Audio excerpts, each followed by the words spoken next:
इस्लाम धर्म का सबसे पाक महीना शुरू हो चुका है, जिसे हम रमज़ान का महीना कहते हैं। भारत में रमज़ान का पहला रोज़ा 12 मार्च को रखा गया। रमज़ान मुस्लिम समुदाय का विशेष त्यौहार माना जाता है।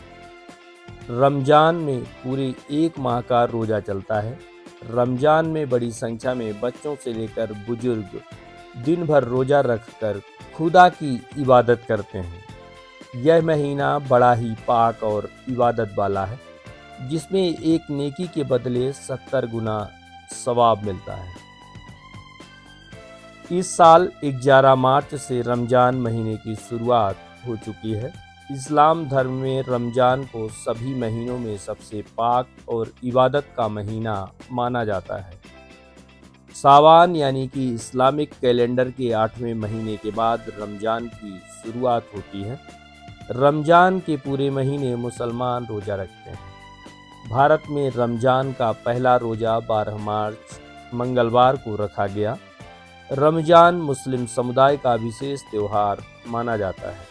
रमज़ान में पूरे एक माह का रोज़ा चलता है और चाँद का दीदार होने के साथ ही माह रमज़ान का आगाज हो गया है। सोमवार की शाम चाँद दिखते ही रीवा में भी उत्सव का माहौल देखा गया तथा घरों में रोज़ा रखने की तैयारी तेज हो गई। रात में मस्जिदों में तरावीह भी शुरू हो गई। लोगों ने शहर की अलग अलग मस्जिदों में कहीं 6, कहीं 2.5 तो कहीं 2 पारा की तरावीह सुनी। रमज़ान का महीना बहुत ही रहमतों व बरकतों का महीना है। इस माह में एक नेकी के बदले 70 नेकियों के बराबर सवाब मिलता है।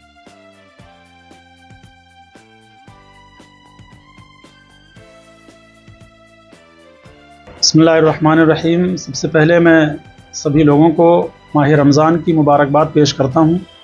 जैसा कि सभी को मालूम है कि कल यानी 11 मार्च सोमवार के दिन से मगरिब के वक्त रमज़ान का चाँद पूरे मुल्क में आम तौर पर देखा गया और रमज़ान के चाँद नज़र आते ही खुशियों का माहौल मुस्लिम समाज में इसका असर नज़र आने लगा। और माह रमज़ान के चाँद नज़र आते ही उसी दिन से तरावी की नमाज़, जो मखसूस नमाज होती है, इशा की नमाज़ के बाद 20 रकत तरावी मस्जिदों में जमात के साथ पढ़ी जाती है, वो नमाज भी कल से शुरू हो चुकी है। आज 12 मार्च मंगलवार के दिन पहला रोज़ा है और माह रमज़ान का चाँद जैसे ही नज़र आता है, अल्लाह तबारक व तआला की ख़ास तजल्ली अल्लाह रब्बुल इज़्ज़त अपने बंदों पर फरमाता है।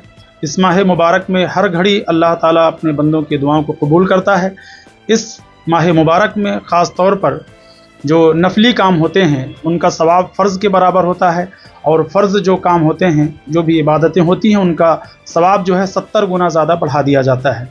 इफ़्तार का वक्त होता है। इफ़्तार के वक्त में मस्जिदों में चहल पहल होती है। सभी बड़े बूढ़े बुज़ुर्ग बच्चे सभी लोग इफ़्तार के वक्त में साथ में शरीक होते हैं और इफ़्तार के वक्त ख़ास तौर पर जो दुआएं की जाती हैं अल्लाह ताला उन्हें कबूल करता है। और इस माह मुबारक में 3 अशरे यानी 10-10 रोज़ों में इनको तकसीम किया जाता है। पहला अशरा जो ये चल रहा है ये रहमत का अशरा है। इसके बाद दूसरा अशरा जो होता है वो मग़फ़िरत का अशरा और तीसरा जहन्नम से आज़ादी का अशरा है। और तीसरे अशरे में ही ताक रातों में यानी 21, 23, 25, 27 और 29 जो ताक रातें हैं उनमें शब क़द्र होती है। सभी मुसलमान शब क़द्र में शबेदारी करते हैं। इस माह मुबारक में जो है सहरी के वक्त में भी लोग उठ कर के सहरी करते हैं, यानी फजर की नमाज से पहले, और उसके बाद फजर की नमाज़ पढ़ी जाती है। यानी पाँचों वक्त में मस्जिदों में कसरत के साथ तादाद में लोग जो है नमाज की पाबंदी करते हैं, नमाज पंजगाना भी पढ़ते हैं, ज़्यादा से ज़्यादा कुरान की तिलावत करते हैं। और इस माह मुबारक में मैं सभी से गुजारिश करूँगा कि तमाम गुनाहों से बचते हुए अपने रोज़ों को जो है सही तौर पर पूरा करें। और रोज़े का एहतमाम सिर्फ ये नहीं है कि हम खाने पीने और अपनी ख्वाहिशात से बच जाएं, बल्कि ज़रूरी यह है कि अपने जिस्म के हर हिस्से के गुनाह से महफूज रहें। हमारी ज़बान से कोई गलत बात ना निकले, हमारे जिस्म से किसी को तकलीफ़ ना हो। और साथ ही साथ मैं दुआ करता हूँ कि अल्लाह ताला हमारे मुल्क का नाम दुनिया में रोशन करे, हमारे मुल्क में अमन व अमान भाईचारा हमेशा कायम रखे।